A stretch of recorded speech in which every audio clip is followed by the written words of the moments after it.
Hi, this is James Scott, born in the Bayou. In this episode, we're reviewing the game D6. Dungeon, Dudes, Dames, Danger, Dice, Dragons.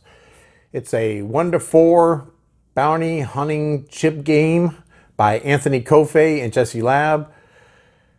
Published by Certifiable Games. It's 1 to 4 players, ages 14 and up. Takes about 2 hours to play. It is a competitive, it is a cooperative, it is soloable, it is team play, it is possibly a role-playing game, it is customizable. What is it? Well, first thing you're going to notice is, well, the art style and the humor is very reminiscent of Munchkin. That's where the similarity ends.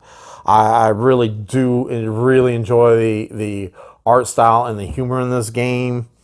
It is absolutely hilarious. The art is fantastic. I just love the art in this game. And the humor just keeps you laughing every time you find something new. There is a lot of nod to old school role-playing games. And so let's go ahead and let's see what the game actually is. Well, like I said, it's a bounty hunter chip game. Well, first thing you're going to need is bounties. You will have these bounties. And what are you going to be hunting? Well, if you're going to be playing on this map here, you will have, if you'll notice again, like I said, you'll notice old school, kind of the old graph paper, this map here. You got this side, and you got the little turn tracker here. You're going to be traveling around this map. This is the regular side, or they also have the advanced side.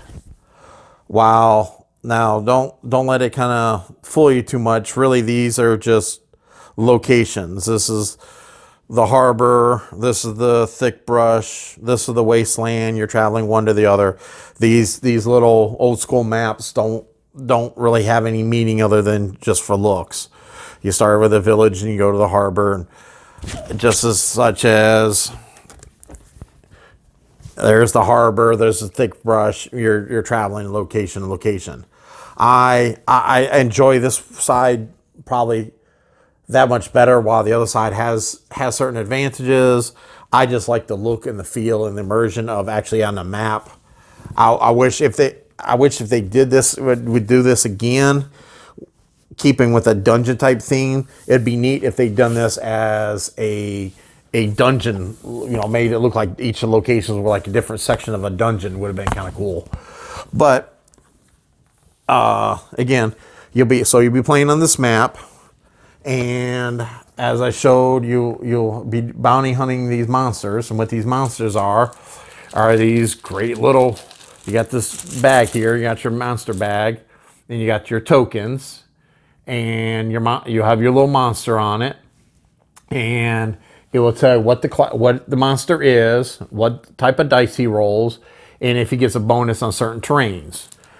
Because you're going to be spawning these monsters all over the board by drawing them, rolling a d10, putting them on the spot. You can also be putting out these, they got these fantastic little plastic terrain, and you can use these to put out on different terrains. You can players can place them out however they want before, or you can randomly roll where they go at. Those certain monsters will get bonuses. They'll get a +1 for if they're in the forest. This monster gets a +1. May not seem much, but as you're going to see here in a minute, a +1 can really matter.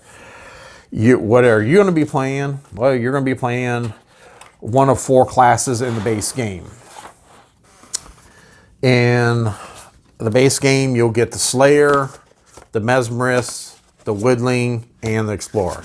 Now, I did say the base game, there is an expansion for it. If you do look at getting the game, I would highly recommend thinking about going the extra little bit to get the expansion. Because if you get the expansion package, which I had to, it takes a village expansion, which has some new classes in that, and I'll review another video. but you get this thick cardboard sleeve that fits both of the games in there and has this great presence on your shelf. Now, if you don't got room, I wouldn't bother with this thing, but it is a monster, but it is a really nice looking box to contain it in. So, like I said, you get your 4 different characters, and you'll get a gather board. Your characters, there are slight differences. They're not a huge difference between them in the base characters, so you don't really have to worry too much about which ones you want. But once you pick a character, what does your character look like? And they have these great, like I said, the art on these are just fantastic. And you may be, okay, I'm going to play a Slayer, and this is what my character is going to look like. But when you go, this would, I think she's a woodling.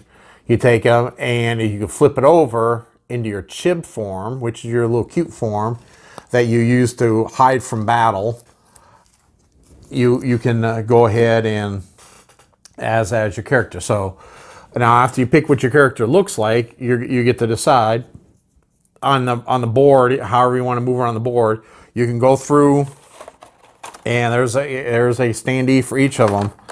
You can go through and pick the little standee for your character and use that to move around the board, or each of the 4 classes has these 3D plastic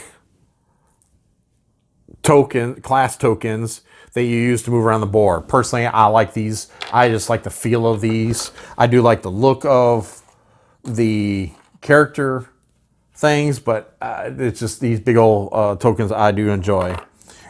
Now, as you move around the board, you got a bunch of different stuff you're going to do, because you'll have on your character board, probably the only thing, these are dual layered.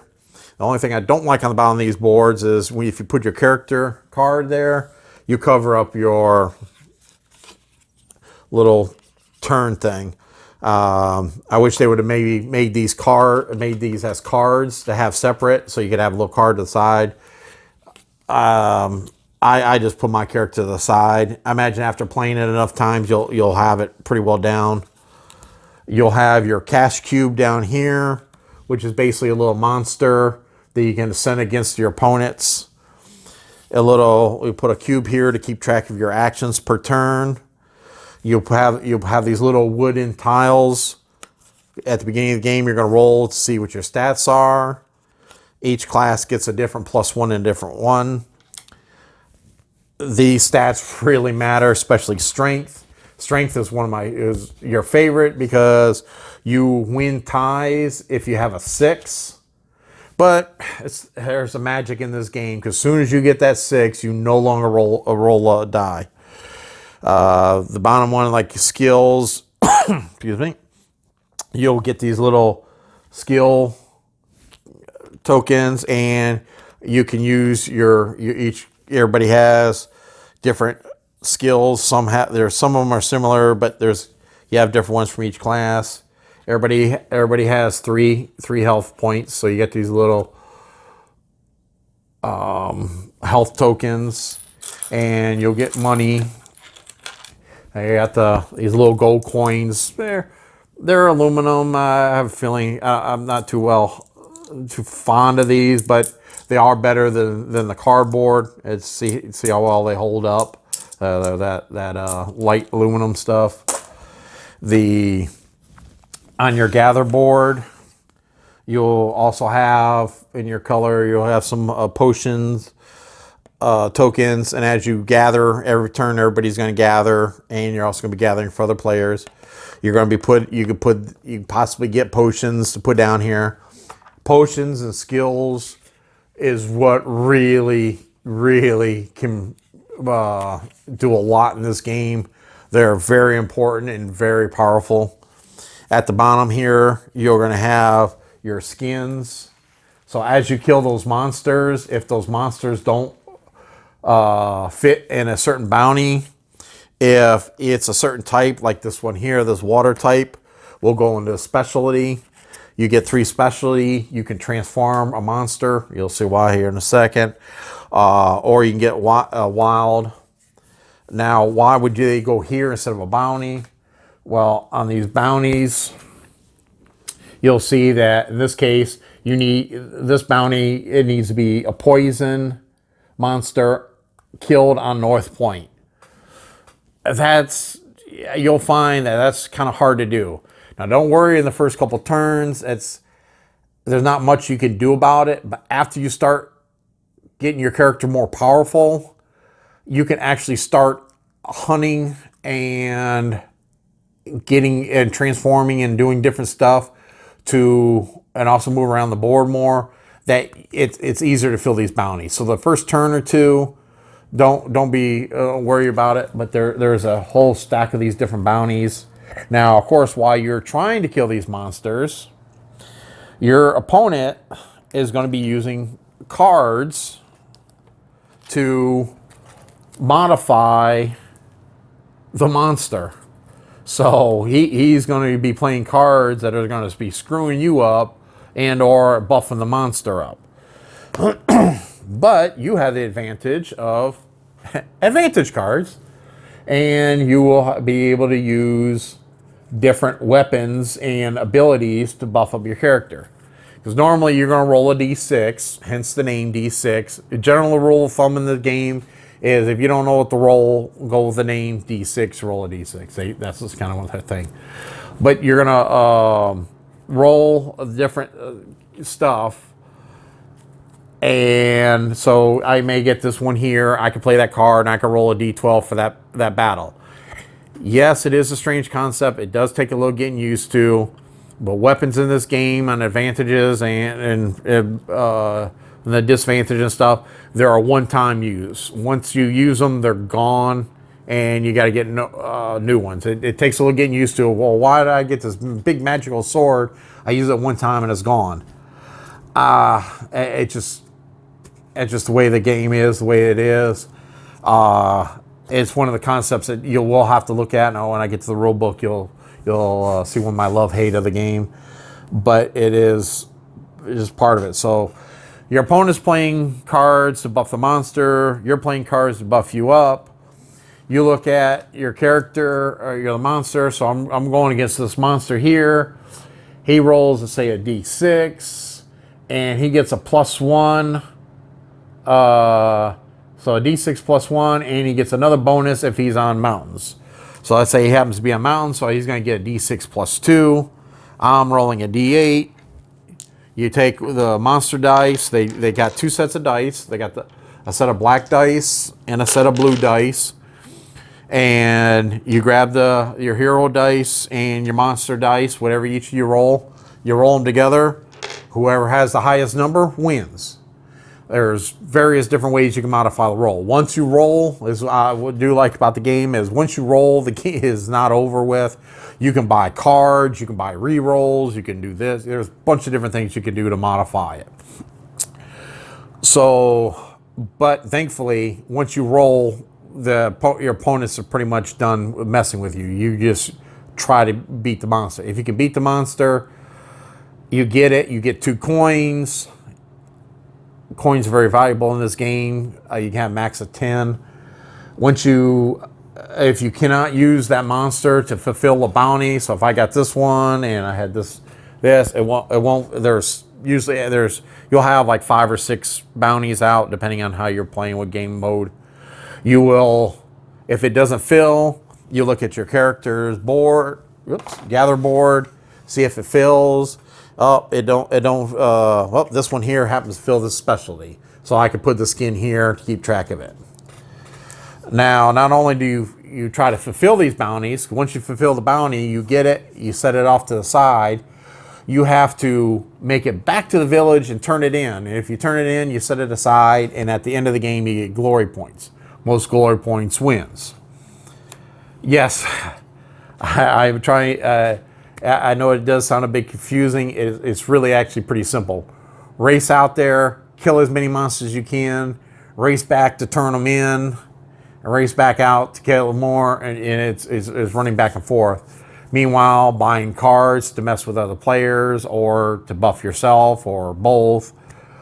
If you're playing cooperative, or solo, you use these boards. If you're playing solo, you have a pet here.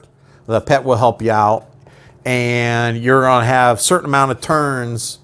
And this is based almost going to be a clock turning down. As you go down, you can lose the game. But what you're also going to be doing is, I'm sorry, the clock's going up, and it gets the end. You lose, but you can add more time by turning in bounties. So if you hurry up, run out there, grab a few, run back in, you get you some more time. You can easily fill this up. You also have different skills that you're going to have for when you're playing, and then this is what you're trying to do. This is your goal in solo and cooperative. You are trying to get these 3 types of each of the different types of monsters. Now there's also in here, they have some I would call boss monsters. There's some big boys in here, and then there's some I would call neutral monsters. They're vines. They get more powerful the more they're out. They don't count for bounties or anything, and you can't modify them. The couple times I played solo, one time I was able to fill this all the way up. Second time I got 14 out of 15. It's kind of hard towards the end trying to get those very specific monsters for this. Now I'm hoping in the future they come out with more boards like this, maybe like a little variety of different stuff to goals to do. But it is a simple when playing solo. Set it up, go out there, kill the monsters, turn them in. You use your little pet to help you out. The pet you don't undershoot this guy. This guy here really helps you out, and your various different abilities. Also with the game, comes these fantastic vacuum formed plastic trays. Oh, I almost forgot these. You got these little stand-ups. You put these around. These are kind of like little reminders of the different stuff you can do. Like you can buy, this is stuff you can buy around whenever you're around. This is stuff you can buy when you're in town, or advantages. This is when you're in town. Here's how to train your character up, because you can actually level your skills up. Here's for wrestling and all that. So you got these little signs that are nice. You put around the edges and out of the way, just kind of like little reminders. They kind of add a little feel to the game. In here, you'll have a spot for plenty of room. And yes, thank you whoever designed it at Certifiable Studios. This has room. You can put your cards in here sleeved. And there's plenty of room for these cards, plus the expansion cards in here, sleeved, and you still have room left over. If you notice, I have all mine sleeved. I do not have any endorsements, hint, hint. But if you do, you notice these sleeves I found works fantastic. They fit exactly the size of the card. They're by LATCG. They're really pretty reasonable sleeves. I use these on a lot of my games, but you just message me below if you need to know what the exact size ones are. I found they fit perfect. But there's a spot for each of the different ones. Your coins go here, your health tokens go here. All the standees for all your possible characters go here. You can customize some of your different monsters and stuff goes here. Your little pets you can have go here. Everything fits in the tray. Then you have a top tray. Fits your tokens, your other locations. Tells you where your dice goes, your wooden tokens, all the tokens for all the characters. All goes in there. And another feature I really wish more places would pay more attention to is the fact that actually tells you, in case you forget, how everything stands in there. This one, it's pretty much a no-brainer on most of the stuff on how it all fits in there. Now we get to the part where my love of the game drops a little bit. I love, and hate this book.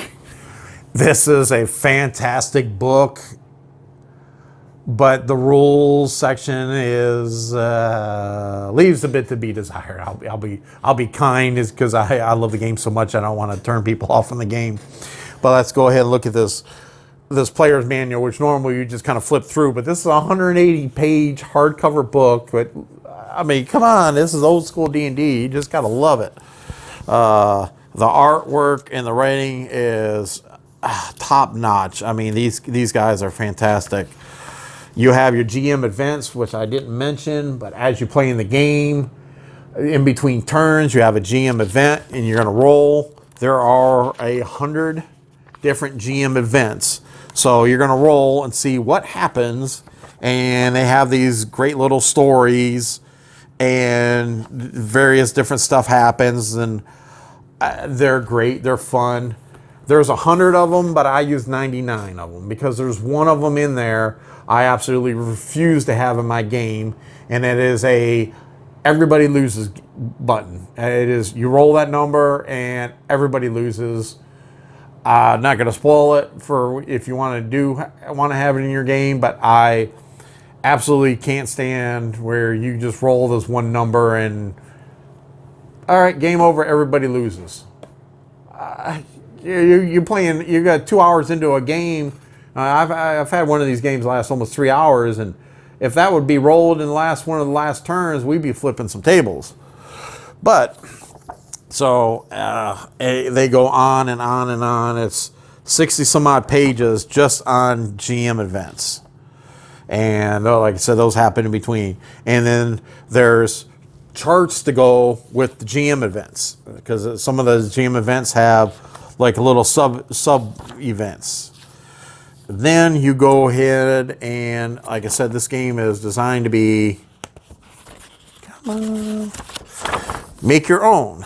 Well, you want to design something for the game? Well, here you can write a whole section of GM events, or as probably most people do, Xerox this and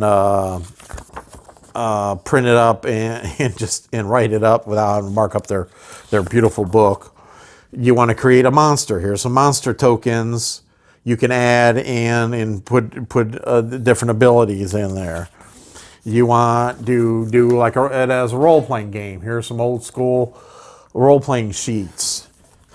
Remember all those characters? Well, here's all those characters, little backstories. So all those stacks of these characters have their own little backstories, and they have different one, like the skeleton crew. Here's one. So if you guys want to play as the skeleton crew, everybody kind of picks from that group. Or they're great. I mean, some of these are just so funny. And then there's a little short story in here. So then you got a short story you can read. And they got another short story you can go ahead and read. And they got a poem to read. I mean, these guys really went all out in this book. And then, okay, you've been being so kind, following me along and seeing how I just love this game, and now we're going to go off the rails. Let's start. We got the component section, really nice. Tells you everything you get in the game, plus everything in the expansion. Rules. Okay, the way these rules are laid out, the information is there most of the time. You will have a hard time finding it a lot of the times because of the way it's laid out. And I understand they're aware of it, and they've gotten videos out. They've started putting out to help people learn to play the game and different stuff of it. But there's certain concepts of the game, such as weapons only last one round, that takes a little getting used to. And in order for you to find that when you play a weapon or advantage, that it goes away at the end of that turn. It's one shot. It takes a little bit to find it in here because it's just not something you would look for. To me, it would be almost one of the things that they would almost do a turn breakdown and explain a little better. Now, like I said, a lot of the information is here, and a lot of times they're hidden in these little GM notes. I just find if this would have been laid out better and a little better written, if these GM notes wouldn't have been needed as much. Or honestly, I think instead of using this GM note, I would have liked maybe a little bold writing instead. I mean, it's a design choice, but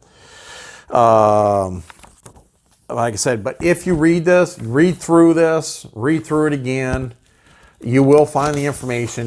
Some of it is frustratingly hard because some of it won't be into the section you would think it would be at. You won't find it until maybe back into this enemy disengagement section. But again, like I said, it's there. You just look for it. It is worth the little bit of trouble to enjoy this fantastically fun game. And then they have some in the back. We got some homebrew rules. So if you want to modify the game, they give kind of ideas. They even thought of ways of home ruling the game.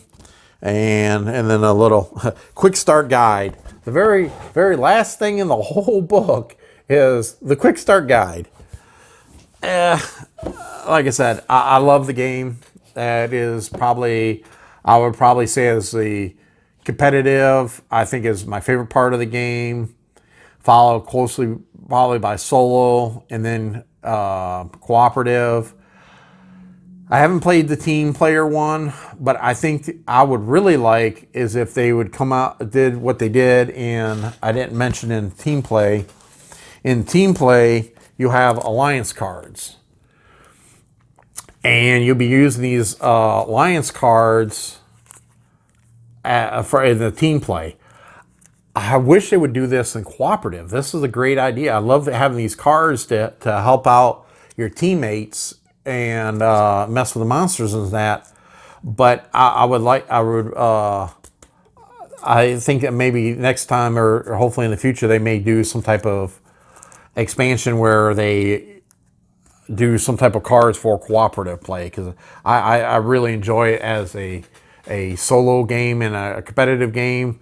But the co-op to me is solo with friends. It's not, your other player is just another player. You don't really have a whole lot of stuff to teamwork. But if they had something like alliance cards, I think it would do it. But other than that, minor gripe, and I know it may sound like a little more than a little minor gripe of the rules. It is a fantastic, fun, hilarious game you enjoy. If you're on the fence, go on Tabletop Simulator. There, if you have it, there is a excellent version of it on there with the two different ones. So this is James Scott with Board in the Bayou. Remember to comment, like, and subscribe below. Thank you.